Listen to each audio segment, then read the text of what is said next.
Definitely not the starters. You're on the End of the Bench podcast from 100.7 The Score.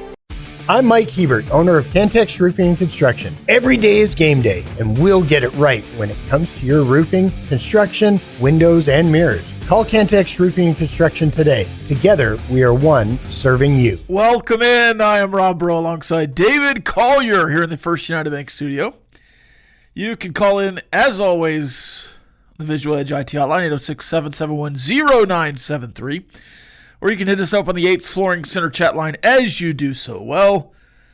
They're on the apps brought to you by Happy State Bank. You can follow along on YouTube, youtube.com/Double T Sports Network, where there is a plethora of other content. You can also follow along on Fox News Now, Roku, any kind of thing. You can find us. We're not hard to find. David, how you doing? Good. How are you, Rob? Good. Refreshed after a weekend?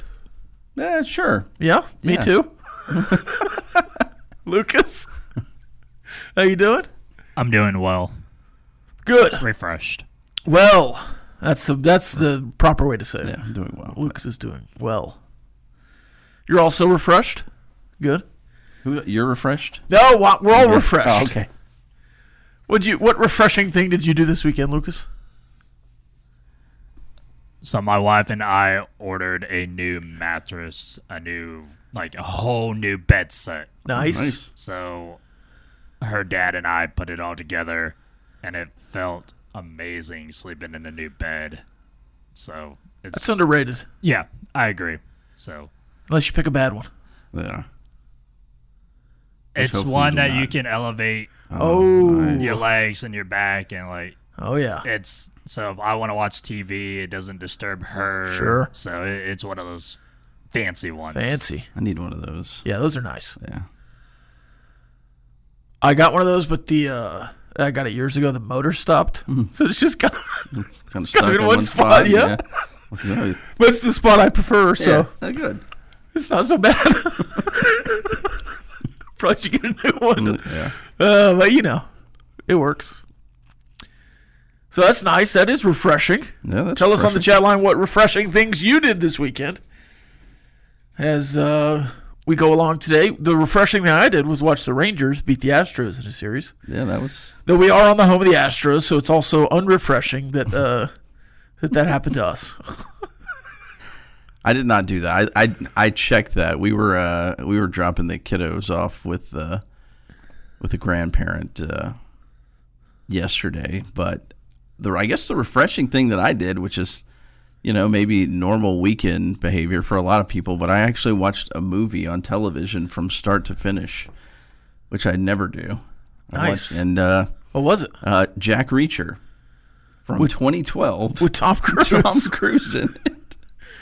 Now, is that the first one in 2012 or the second one? That was the first one. We got home and we started flipping around, and I don't know what I was doing. I think I was bringing stuff in, or I had gone to the store or something, and my wife had put it on, and it was in the middle of it, and she was watching it, and she was like trying to figure something out. I was like, I've never seen this movie before, so I wouldn't know. So she stopped it, and we found it on Paramount Plus or whatever, and the quality was a million times better on Paramount Plus than whatever we had it on. So we just restarted it and watched the whole thing, and I was like, wow, watching movies, that's refreshing. Now, is that the one where the big culminating scene is like in a construction yard? Yes. Yeah. That's a good one. That was a pretty good movie. I like Tom Cruise. He's probably one of my top 5 of that style of actor. Yeah. Along with Nick Cage, of course. Of course. High praise. But of course, I didn't know Jack Reacher from. Oh, I didn't either. From Adam, but a lot of people said that was a poorly cast movie. Yes, he worked. Yes, he did. But Jack Reacher, from my understanding, and I'm Jalen Bratton, the kid from Shallow Water that went to LCU, and Chaminade playing basketball. if you look at him and then you look at Tom Cruise, you can understand why Jack Reacher readers were pretty frustrated when Tom Cruise, the actor, was cast himself as Jack Reacher. Or the new guy that's in it now. Isn't he bigger? Amazon, yeah, he's a large human being. No, but it worked. I mean, he was a smart aleck, and it probably worked for some of the fight scenes. You know, if I saw Jalen Bratton, you know, getting in a brawl with 5 people, I'd be like, probably pretty good chance. Right. I see a guy my size, I'm like, probably not going to happen. That was good.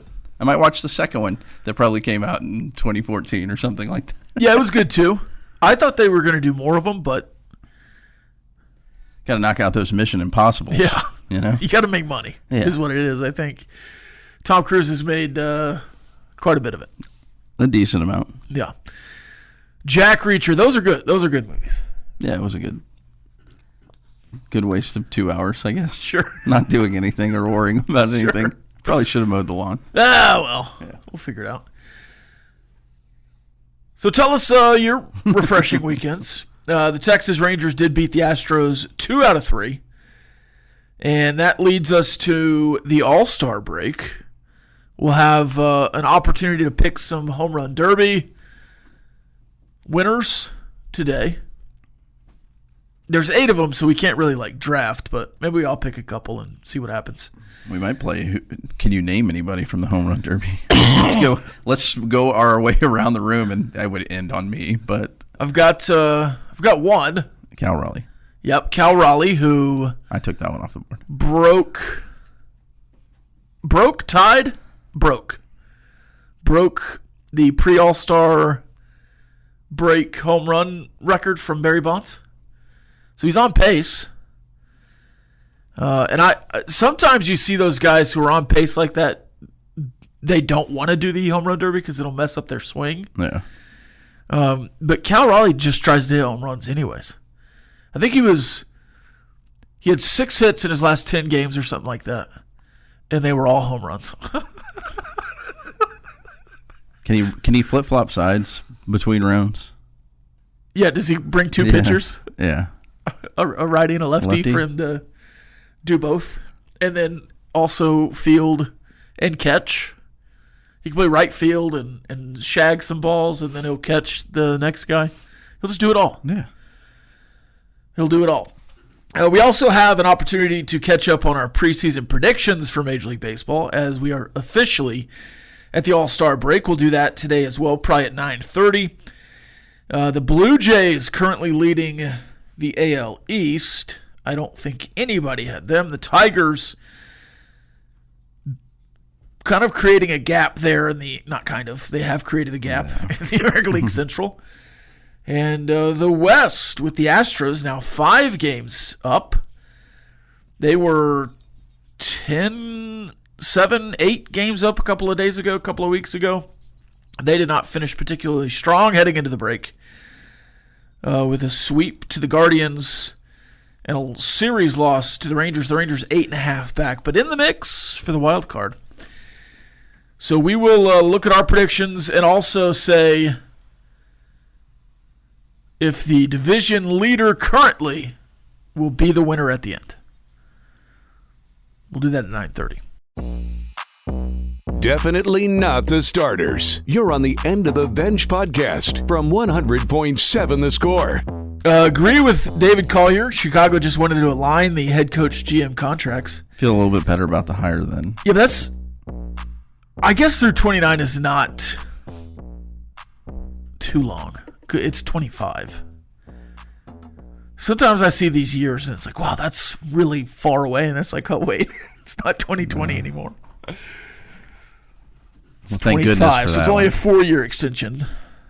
I guess 3-year extension probably, but yeah. Man. Let's see. Bullfighter said it was refreshing to bowl like this last night. He bowled in 3 games an average of 208. Wow. A high of 236. Yeah. And 1 clean game. I guess that means he got all the strikes and spares in that game. No pins left. Third game's a little lacking. I can't say anything. I can't either. Oh, I see it here. Yeah, Game 3, 166. 236, 222, though. Those are strong, bullfighter. Strong bowling. Strong like bull. Strong like a bull.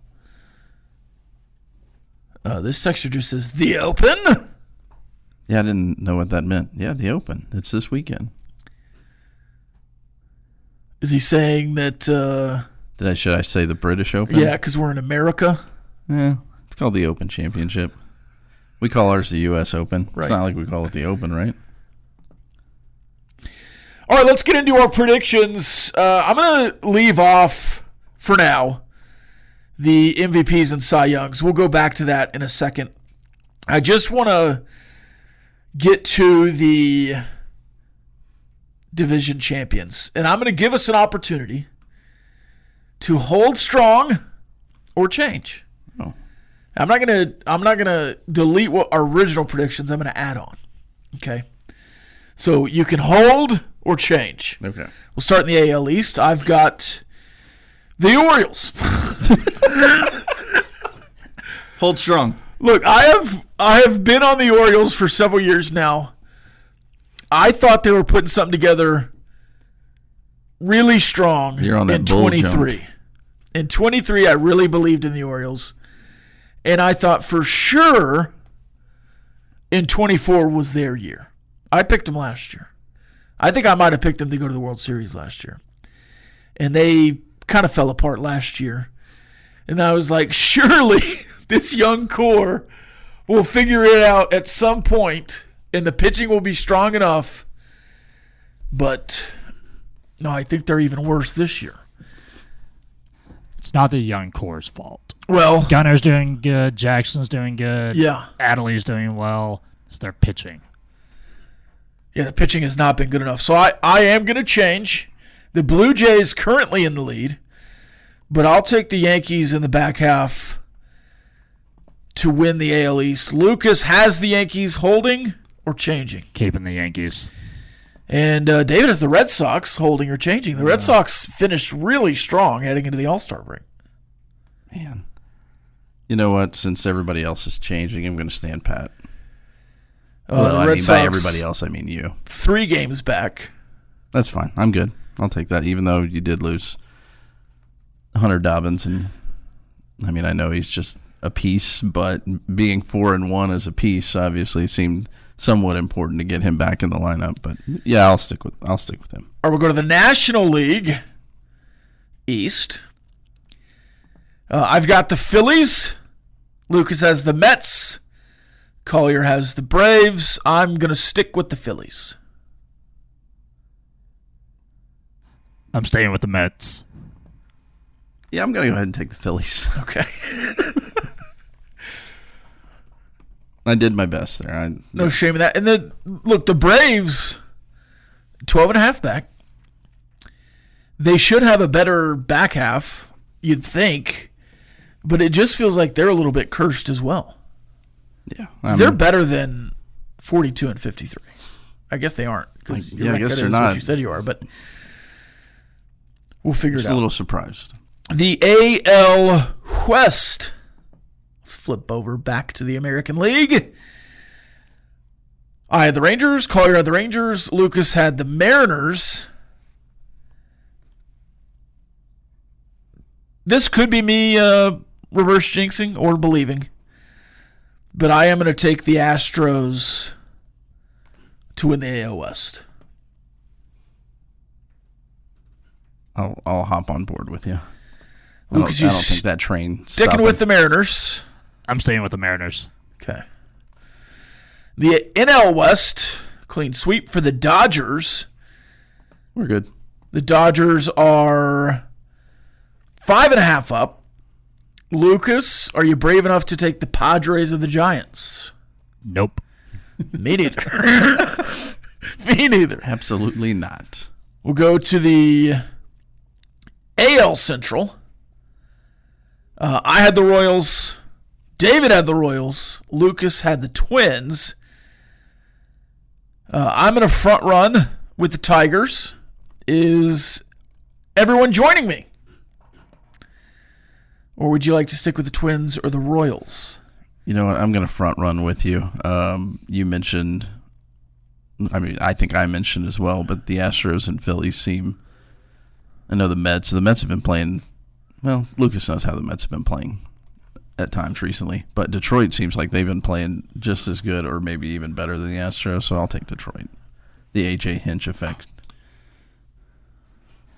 I wanted him as the Rangers manager, by the way. I'm going to jump off the Twins and join the Tigers. Okay. Yeah, I think that one is, if the Dodgers isn't a foregone conclusion, even though they're only up 5.5, I think that one is another one you look at and just say, yeah, it's probably done. And then we go to the Cubs. Cubs in the National League Central. Let's see. I had the Cubs. Lucas had the Cubs. And David had the Cubs. Does anybody want to flip to the Brewers? I think I feel obligated to stick with the team that I actually got right, considering how few I got right, so I'll stay with the Cubs. Lucas? I think it'll be a tight race down to the end, but I think the Cubs offensively are doing really well, so I'm going to stick with the Cubs. Go, Cubs, go. All right. I flipped 3 of the 6. Collier flipped 3 of the 6. Lucas only flipped once. Look at that. So I Sticking think with we the know Mets, sticking with the Mariners. I think we know who won the first half of the prediction So far. I've got the Dodgers as the World Series champions. Yeah, let's not talk about that. Lucas has the Mets. Time to go to break. Let's go to break. Collier the Rangers. Would anybody like to change their World Series prediction? I'm going to change the Rangers. To? You know what? I don't want to. That's a home of the Astros. All right. I'll also take a change on my American League champion. Detroit. That's who I really wanted to do. I'm going to do Detroit. So we'll have Detroit Dodgers. Are you going to flip your champion to the Astros? Yeah. Obviously. Yeah. If you're going to have them winning the World Series. Yeah. All right. At some point today, we'll look at the Rookie of the Year and MVP because mine are toast. So we'll do that after at some point in the third hour. Playing time is not required. This is the End of the Bench podcast from 100.7 The Score. Mr. B says Robert Johnson didn't get the acclaim that Zach and Marcus did, but he was pretty solid when he was at Tech. It was said that we had the best linebackers in the nation when they played. Yeah, I'm more familiar, obviously, with the Mike Leach, Robert Johnson. So whenever I initially saw the hiring last week, I had to dive into it, and that I did. I will say this: I haven't gone back and got the Robert Johnson file video, but I know we have it. But I was like, and I saw a picture of him. I was like, oh yeah, I know we've got some of him. Or Robert Johnson. A couple of Robert Johnsons in the history of Texas Tech. That's what I'm saying. The one that I am familiar with is known for making a catch against A&M. Right. And a lot of other catches, for that matter. Would be probably thought of a lot higher, or more highly, that if there wasn't a Michael Crabtree. Right. I almost forget about Robert Johnson from time to time. I do, anyway. I'm old. Here's a text about Baron Morton. I'm going to save that for the third hour. Right now, it's time for Lucas's favorite segment, Burning Questions. 2 minutes of non-stop, in-your-face inquiries with no end in sight. It's time for Burning Questions. One final week, Lucas. All 5 days. The end is near. Okay, so we're about 8 weeks away from the NFL season starting. Is that correct? Yes, in full, yes. Yes. So, let me propose to you we could start the NFL season next week. But in order to do that, you have to watch 3 times this week in full the December 26th, 2024 Thursday night game between the Seattle Seahawks and the Chicago Bears. Was it a bad game? 6-3. Yeah, I'd watch it. Is that the game? Is that the game? What year was that? 24. I'm pretty sure that's the game that Al Michaels was like retiring on air. I think it was all year, but that was like the end of it. No, I wouldn't watch that to start the NFL this weekend because I'm certainly ready for football to be back, but I want it to be back in August or September. I don't want to take away my off season. I don't have to work any of it this weekend, right? Like if there was a... Well, you'd have more to talk about. Yeah, yes. As long as I don't have to work it. Then. So I would say no to watching that game 3 times start to finish this week. Not necessarily because I wouldn't. I would certainly go back and watch that. You know, my Big Ten proclivities, but yeah, I would opt. Was that also a Color Rush game? That was post Color Rush on Thursday nights. I think they should bring that back. But if it's also like bright green versus orange, I would also say no. Yeah. That would actually make it better. No. Yes. I do think every time the Jets, or at least one time a year, the Jets and Bills should do red green. I'm not opposed to the Color Rush. I like the a lot Color of Rush. the time. Except I never liked the Cowboys because it was just white. Yeah. If you're going to color rush. Yes. Go all royal or navy. What if they went all silver? Seafoam. Seafoam, sure, yeah. Isn't it seafoam? Well, that's what they say, yeah. Yeah, go seafoam jerseys. So both of you are out on watching it. If I got college football, I might change my mind. Yes. I would agree with that. Okay, so I'm going to give you 3 teams of players, and you select which one you want. Okay. C.J. Stroud, Garrett Wilson, Jackson Smith and Jigba, Marvin Harrison Jr., Denzel Ward. So that is Team 1. Okay. I saw this. Team 2, Joe Burrow, Justin Jefferson, Jamar Chase, Malik Neighbors, Derek Stingley Jr. That's Team 2.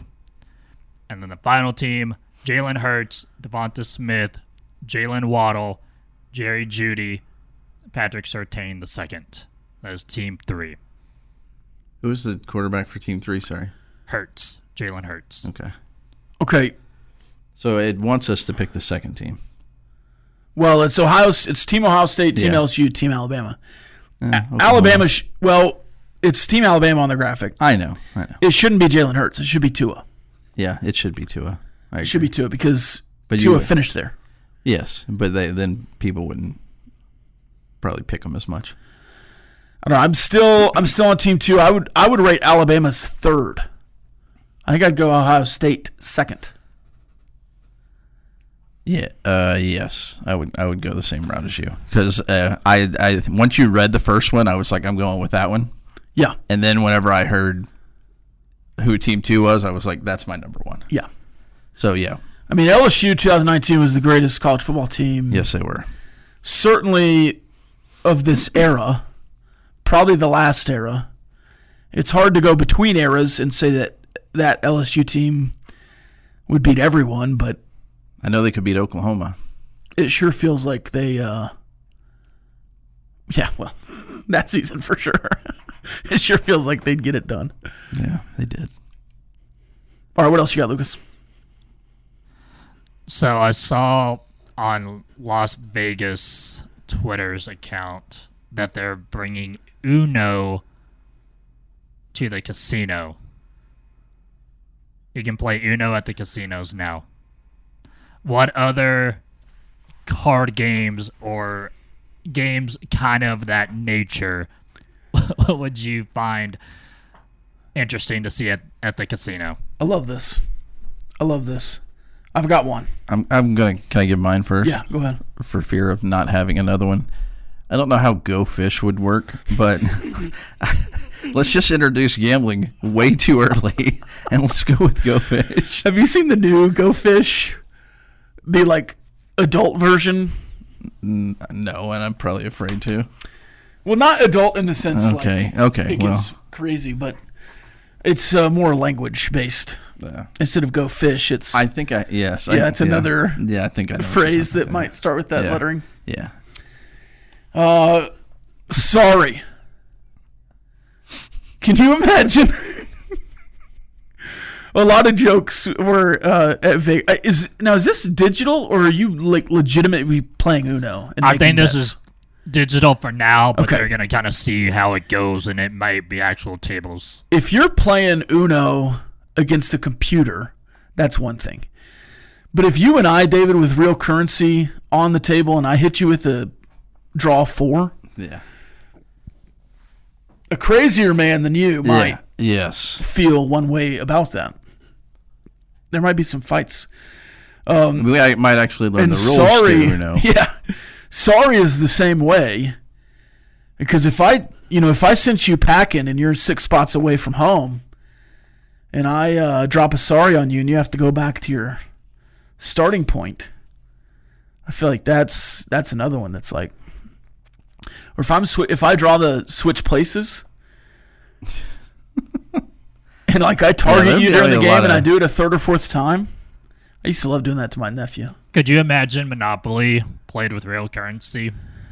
See, I'm out on Monopoly. Yeah.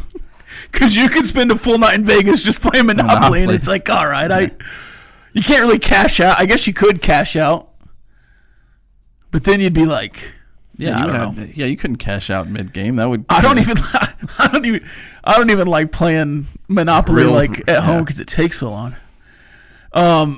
There's a version of Monopoly I want to try where you like cheat, and if you don't get caught, you just get to keep the money. That's called being the banker. Yeah, but you can. Well, I guess I don't know. I've never read the rules on it. That's what it. What about I'm playing wrong. What about the Ticket to Ride, the train game? Don't remember that one. Candyland. Candyland, sure. Chutes and ladders. Playing time is not required. This is the End of the Bench podcast from 100.7 The Score. The Texas Rangers in the midst of the MLB draft. They just took Ben Abelt from TCU. A season-ending injury early on this year. Mason McConaughey from Nebraska. Another guy coming off a season-ending injury. And a third pitcher that they drafted. I don't remember if they said it was Josh Owens out of the high school ranks or A.J. Russell out of Tennessee, also coming off a season-ending injury. So 3 of their pitchers so far, 3 from college, at least 3 of them with season-ending injuries they're coming off of. But it does feel like with the 3 collegiate pitchers, they are drafting guys that'll move quickly in the minors, or they're just not going to make it. You know what I mean? Yeah. Which is what it is. Abelt was a great reliever for 2 seasons for TCU. I think they moved him to the starting rotation this year, but he did have that injury early on. And I think they said he transitioned to basically the bullpen coach. Well, yeah, I think they said the director of operations in the bullpen or something. Yeah, I think they said that he named himself. Okay, is that what it was? So imagine that he's He's certainly a bullpen guy if he's goofing around like that. Their first pick in the first round, 12th overall, was Gavin Feen out of Great Oak High School in California, shortstop. Projected pick value $5.75 million. The projected pick value for Abelt, $489. He does have the opportunity to go back to TCU, but I would assume he sticks around with the Texas Rangers. You're getting to the point, though, in college baseball, with the advent of NIL money. I would not say everyone in the country has this issue, but certainly these SEC teams, you think, would be able to say, we can match that. Now, what is that round? Is it the 6th, the 7th? When you're really starting to look at these draft picks and say, man, that guy could certainly go back. But here's a kid out of Princeton in the 5th round. That guy's certainly going to take his opportunity to go to the Brewers. But that is the question. We've not seen any Red Raiders off the board.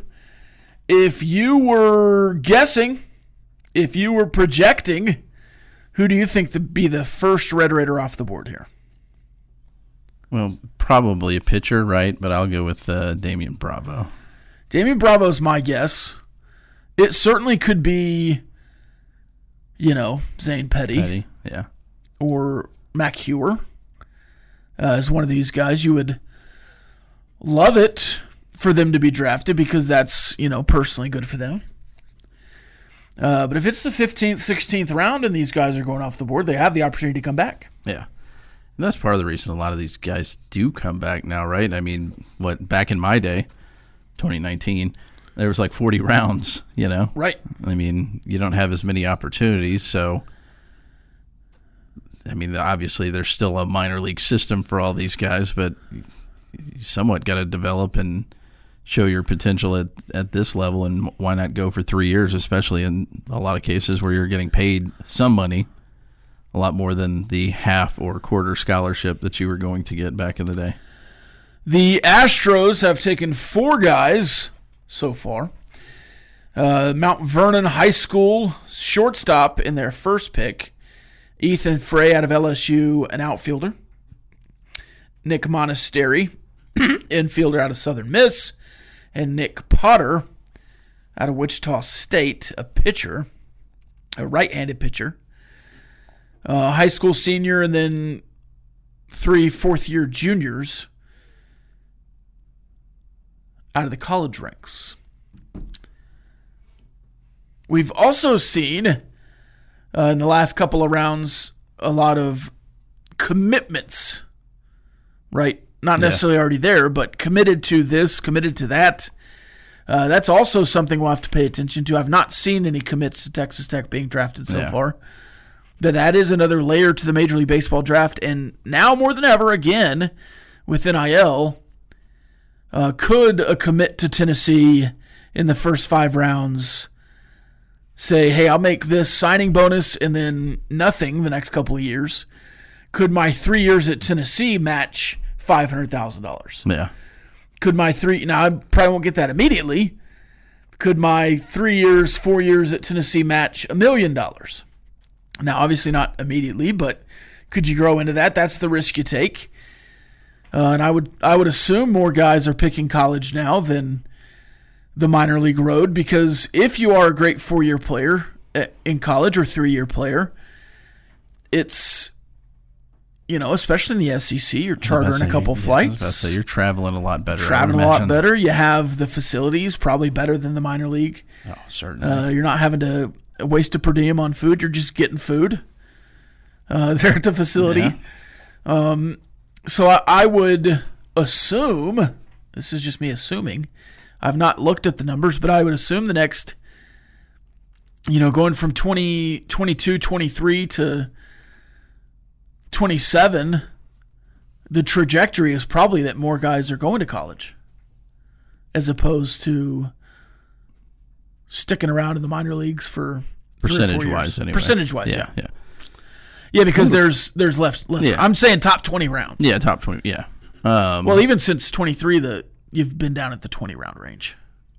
Because that was in 2020, it cut back to like 5. Yeah. And then you might have done 10, and then now it's kind of settled at 20. Yeah. I would like to see those numbers. I would think moving forward, since people have started getting paid, especially the way they have been now in the SEC, if it does change,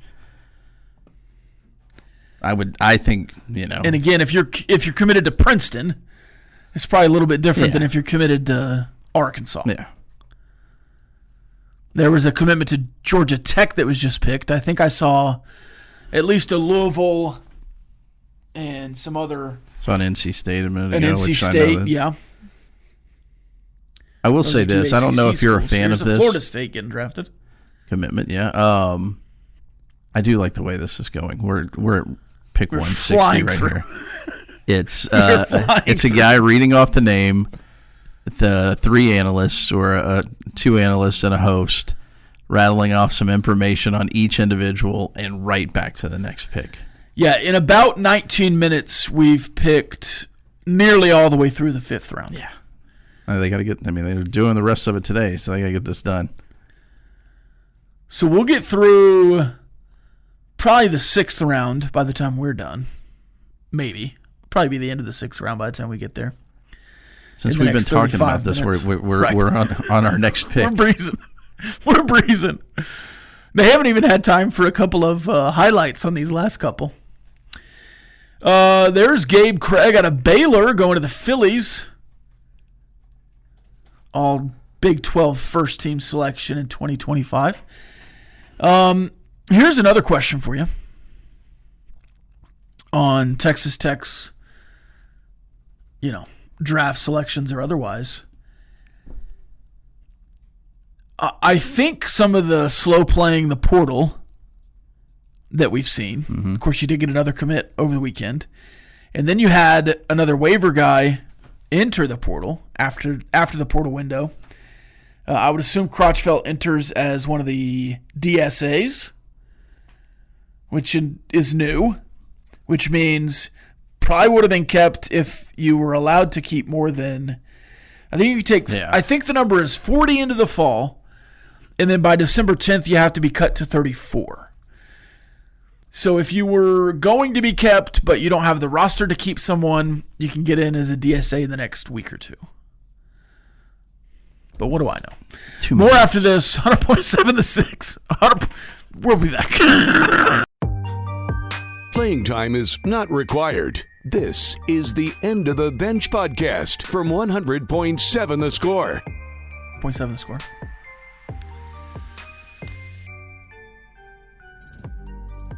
Eric Bieniemy. No, he's not head coach. He's not head coach. Who is it?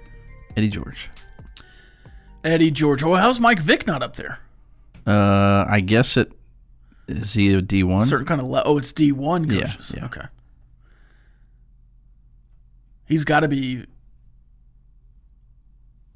top 3, if not. What's Dion's rating? Does he give the ratings? No, it just has them ranked 1 through 30. Okay. As players. Arizona State, right-handed pitcher just getting drafted. All Big 12 honorable mention. They spent a season Touches at McLennan. 99. Where? McLennan and A&M. A&M, yeah. It's weird. It's usually... That's usually a trip to Baylor from McLennan. Or Blinn if you're going to A&M. 100-point Sixers. Who wins in a home run derby? Joey Gallo, Nomar Mazara, Rougned Odor, Adrian Beltre, Mitch Moreland, Marcus Semien, or Josh Young? Yikes. I'd probably go Beltre there. Though, if you're only swinging for home runs, Joey Gallo seems like the natural choice. Where are we playing, too? That might... Let's home run derby. Well, but where? Oh, sure. If you get a short porch or something. Yeah. Maybe you go Mitch Moreland at Yankee Stadium. Pulling him over the short porch. The real answer is Price or Napoli. Well, Prince. they weren't listed. Yeah. I'm just going. The real answer is like Juan A-Rod Gonzalez. or Juan Gonzalez or Rafael Palmeiro. Since Juan Gonzalez actually won one. Yeah. Yeah, I'd go Beltre. Yeah, Prince. The Rangers just drafted Jack Wheeler, not Zach Wheeler. Jack Wheeler out of Morris High School.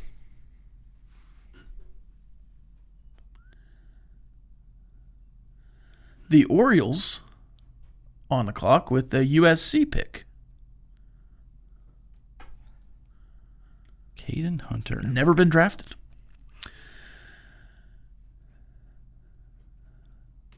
I do think that we will get some Red Raiders drafted. Give me a round I'm going to guess the 11th round is the first Red Raider off I'll the go board. 13th round. Okay, Lucas. Higher or lower? Higher. Well, no, lower. Yeah, what does that mean? 14th no, that was round. my bad. 14th Okay, round. 14th round. See, I would have called that higher, too. I would have as well, even though it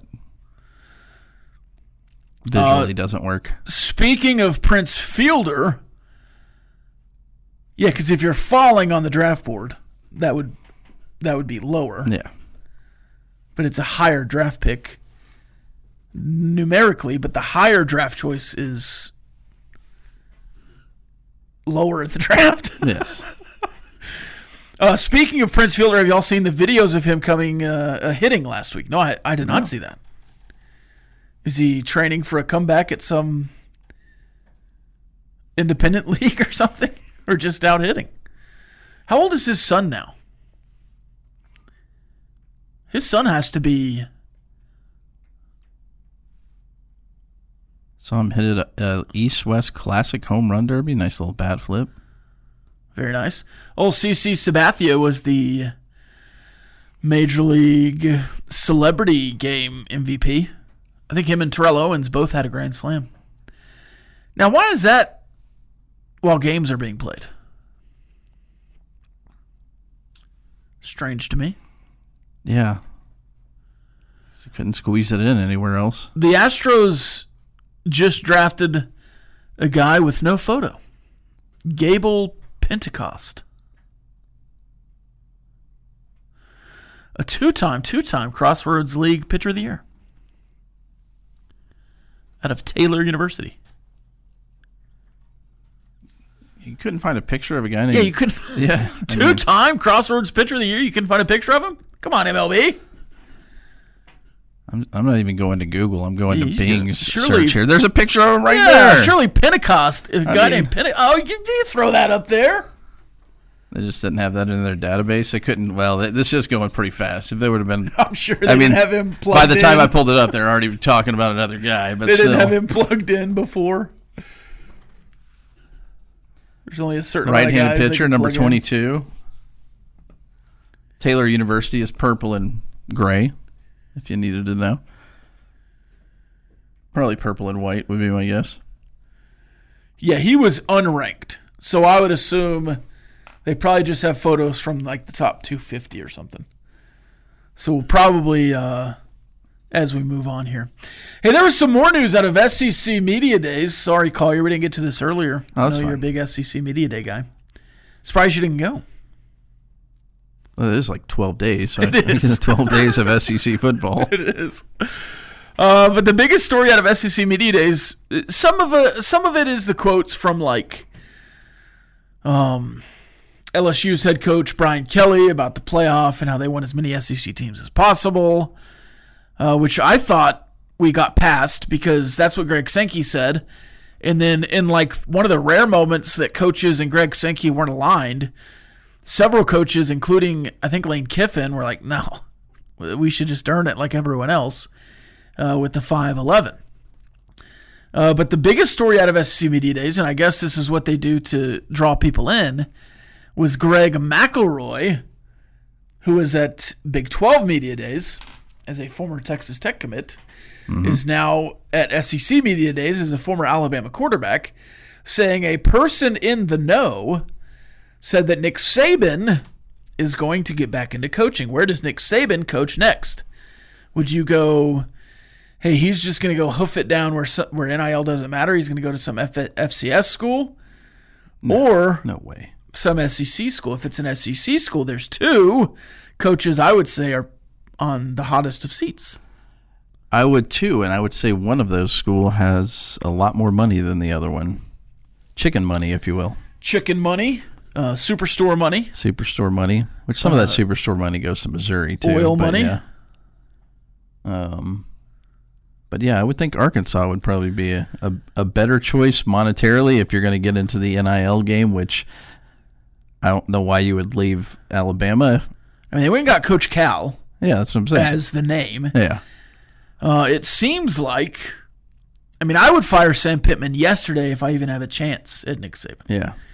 And I would, or at least name Nick Saban as the head coach tomorrow. I would do that at another school as well. Yeah, the other one would be Brent Venables is probably on a pretty hot seat, especially with the change in AD looming. Yeah. Though, if you're an AD, would you ever take a job where the former AD is the AD emeritus or whatever?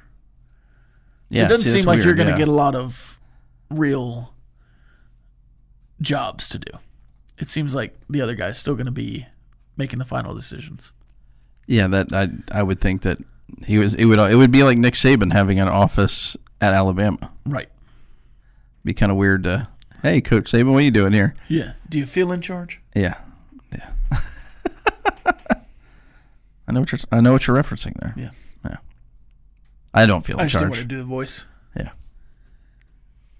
I've been told I'm not a great impressionist. Yeah. Is now when I start reading the Elmo tweets? Yep. Yeah, I'll do that. We would never do a show again. No, I'm not reading them. We would both get fired. I Lucas maybe too. Well, zero Lucas plans. first probably because he allowed it to be on air, but I think you would lose all of your jobs, Collier, if you did that. Let's not. I'm not reading them. Yeah. 7 more draft picks since the last time we named one. They are screaming through. By the time the next show is on air, we'll be into the 7th round. I've got the 11th round, Collier 13th, Lucas 14th on the first Red Raider drafted. We'll update the Home Run Derby tomorrow. See you then. This has been the End of the Bench podcast from 100.7 The Score. Go to 107thescore.com for more from the Double T Sports Network.